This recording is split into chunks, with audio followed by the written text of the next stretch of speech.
মেয়েটা থাপ্পড় খেয়ে দূরে সরে গেল না, বরং অবাক করে দিয়ে আমাকে জড়িয়ে ধরে কাঁদতে লাগলো। মেয়েটা তো সেই দিন বলেছিল না মারতে, তবুও কেন মারলাম আমি?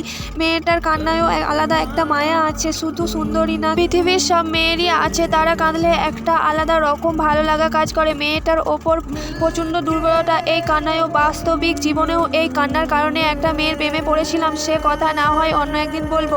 মেয়েটার গালের দিকে তাকিয়ে দেখলাম ফুলে গেছে খানিকটা। মেয়েটার কান্না থেমেছে, তবুও ছাড়েনি আমাকে, সেইভাবেই জড়িয়ে ধরে আছে, বরং একটু শক্ত করেই ধরেছে। ইচ্ছা হচ্ছে একটু ভালোবাসি মেয়েটাকে, কিন্তু তিন্নি, আমি তো তিন্নিকে ভালোবাসি। আধি রাত থেকে নিজেকে ছাড়িয়ে নিলাম। মেয়েটার চোখের দিকে তাকাতেই সে চোখ নামিয়ে নিল, লজ্জা পেয়েছে খানিকটা। আমি বললাম, সরি, আমি আসলে মারতে চাইনি। আপনি বললেন তিন্নি কখনো ভালো থাকতে পারবে না, তাই রাগ উঠে গিয়েছিল। আদিরা বলল, এত কিছুর পরও তিন্নির খারাপ চান না আপনি? আমি বললাম, কেন চাইবো? আদিরা বলল, সে যে আপনাকে ধোকা দিয়েছে। আমি বললাম, দিলেই কি আমি তার খারাপ চাইবো? এটাই ভালোবাসা না আদিরা? কাউকে ভালোবাসলে পুরোটা দিয়ে বাঁচতে হয়, সে থাকুক আর না থাকুক। খারাপ কেন চাইবো? সব সময় চাই সে ভালো থাকুক। মেয়েটা কিছুক্ষণ অবাক দৃষ্টিতে তাকিয়ে রইল আমার দিকে, তারপর বলল, আদিরা বলল, আপনি আমাকে একটু ভালোবাসবেন, বেশি না? তিন্নি আপুর অর্ধেক বা তারও অর্ধেক। উত্তর না দিয়ে চলে আসলাম। এটাই ভালো নয় কি? যখন উত্তর থাকে না তখন পালিয়ে যাওয়াই ভালো। মেয়েটাকে যত দেখছি ততই অবাক হচ্ছি। সেদিন সকালে দেখলাম আমার সিগারেট প্যাকেটটা নেই, কোথায় গেল? খুঁজতে খুঁজতে রান্নাঘরে এসে দেখলাম মেয়েটা সিগারেটের গুলো একটু একটু করে পুড়াচ্ছে। আমি বললাম, এ কি করছেন? সিগারেট কেন পুড়াচ্ছেন? আদিরা বলল, চুপচাপ দেখুন কি হয়। আমি বললাম, কি হবে? সিগারেটটা পুড়ে যাচ্ছে।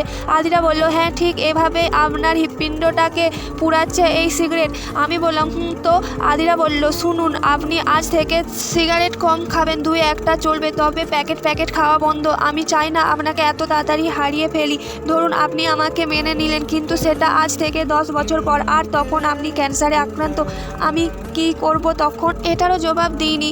মেয়েটা বড্ড বোকা, আবার ভীষণ চালাক। বোকামিটা বাইরে বাইরে, তবে ভেতরে প্রচুর চালাক, এমনটাই মনে হয় আমার। সন্ধ্যা হলো, মেয়েটা ব্যালকানিতে দাঁড়িয়ে চা খাচ্ছে। মেয়েটা আবার শাড়ি পরা শিখলো কিভাবে? থাকতো তো আমেরিকায়, সেখানেও শাড়ি পাওয়া যায় নাকি? কালো একটা শাড়ি, বরাবরই কালো রংটা আমার পছন্দ, গায়ের রঙের সাথে বেশ মিশে যায়, তাই অতিরিক্ত পছন্দের কারণ। মেয়েদের পিঠের দিকে বেশ মিশ্রণ হয়, ঘাড়ের নিচে জায়গাটুকু ভীষণ হয়। আমি আদিরাকে না ছুঁয়েও কল্পনা করলাম তিন্নি থাকলে হয়তো এখন তাকে পেছন থেকে জড়িয়ে ধরতাম, হয়তো বা খোলা জায়গাটুকুতে একটা কিসও করতাম। আদিরাকেও করতে পারি, সে মনে করবে না, তবে অবাক হবে, বেশ অনেকটাই অবাক হবে। বেশিক্ষণ তাকালাম না, কারণ যৌনতা একবার বাসা বাঁধলে ভালোবাসা তখন উড়ে যায়, মাথায় থাকে না স্বাভাবিক কথাগুলো। তখন পুরো পৃথিবী জুড়ে শুধু নারীর দেহ আর যৌনতার ঘ্রাণ ভাসে সামনে। সুন্দরী বউ, পেছনে দাঁড়িয়ে থাকা ছেলেটা কখনো ভালোবাসা নিয়ে ভাবে না, অন্তত বাঙালি তো নই। বাঙালির স্বভাব হলো ধরতক্তা মারপেট, আমিও ব্যতিক্রমে নই। তবে আমি চাই না এরকম কিছু হোক যার কারণে পরে আফসোস করতে হয়। নিজেকে সংযত করলাম, ফিরে আসলাম রুমে। আপনারা কখনো খেয়াল করেছেন গোল আকৃতির মুখে সাদা চশমা কিন্তু বেশ মানায়, বিশেষ করে মেয়েদের। সাদা চশমা তার গোল মুখে যেন একে অপরের জন্যই তৈরি। মেয়েরা লম্বা মুখে চশমা পরলে ভালো লাগে না তা না, তবে ততটাও ভালো লাগে না যতটা মাঝারি গোল একটা মুখে লাগে। আধিরার দিকে তাকালে যে কেউ মুগ্ধ হতে বাধ্য। মাঝারি গোল মুখ দূর থেকে দেখলে গোল মুখ মনে হয়, কাছে গেলে কিছুটা লম্বা লাগে। আমি বহুবার তিন্নির প্রেমে পড়েছি, এ কারণে আজ আধিরার প্রেমে পড়তে ইচ্ছা হচ্ছে। তবে তিন্নি যে পিছু ছাড়ছে না কিছুতেই, প্রতিটা সেকেন্ড কুড়ে খাচ্ছে আমাকে। সারাদিন যতই দূরে থাকি, রাত হলে এক বিছানায় মাত্র কয়েক ইঞ্চি দূরে শুয়ে কেউ আমাকে ভালোবেসে যাচ্ছে গোপনে, আর সেটা আমি জেনেও কিছু বলতে পারি না। মাঝে মাঝে প্রচণ্ড খারাপ লাগে আধিরা মেয়েটার জন্য। আমি চাইলেই কি পারি না মেয়েটাকে হাসি খুশি রাখতে? সত্যিই কি পারি? যদি পারি তবে কেন করছি?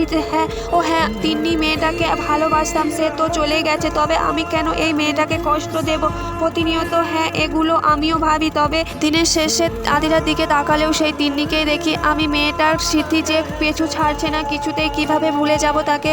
কোনো উপায় আছে কি? পাশ থেকে মেয়েটা চিমটি কাটলো, ব্যথায় বলে উঠলাম আমি। মেয়েটার আমাকে নিয়ে খেলুক, আমি বরং কিছুটা ঘুমাই।